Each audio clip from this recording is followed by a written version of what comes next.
Good morning, everyone. So I've been meaning to talk to you a little bit about the computing brain minor for the Erasmus Medical Center. As you know now, we are unfortunately unable to meet in person, but I wanted to introduce myself as Mário Negrello. I am the organizer of the computing brain minor. And I wanted to tell you a little bit about our goals with the computer brain minor. Ultimately, what we are interested in doing is in understanding modern models of computational models of the brain. And we believe that we have made long strides into trying to convert code, for example, into explanation for brain function. Here we have, for example, a simulated neuron, and it looks like a neuron. It's a model. But it doesn't quite act like a neuron. So we're going to be discussing also the differences between function and structure.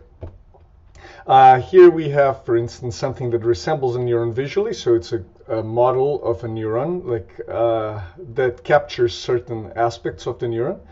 But we are mostly interested in the functions that are captured via computational models of cognition.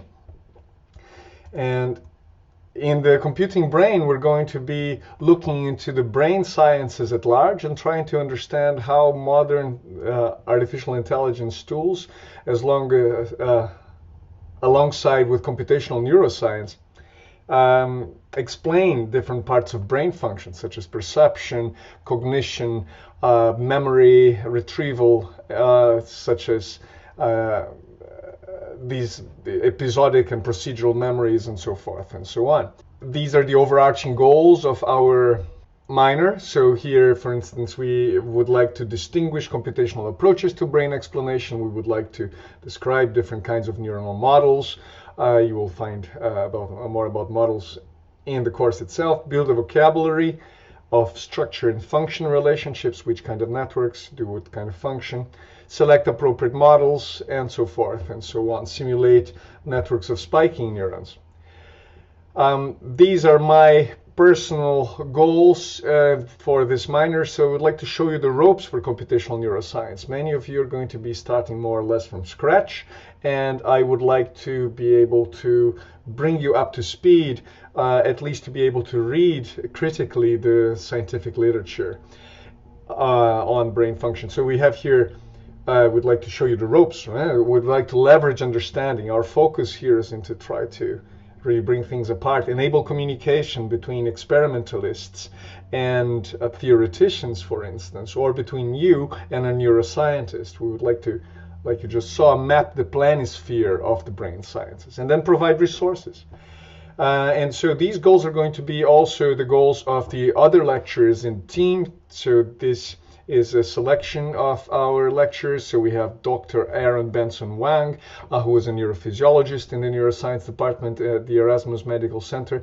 Dr. Alexandra Badura, who works with behavior and cognition, also a very skilled experimentalist and powerful intellect, as well as Dr. Josh White, who is focusing on the neurobiology of motor systems.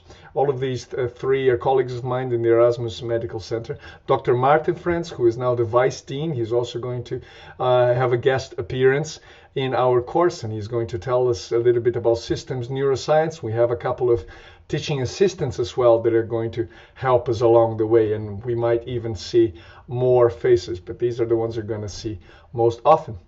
So this is my pitch for the computing brain. If you're more interested in the kinds of approaches we would like to take, you're welcome to strike me an email, m.negrello@erasmusmc.nl. Now, you are also able to find more information about this at the minor page. So I suppose and hope that this has given you a flavor of what the computing brain is going to look like, and I am very much waiting for your contribution. So I hope to see you inside.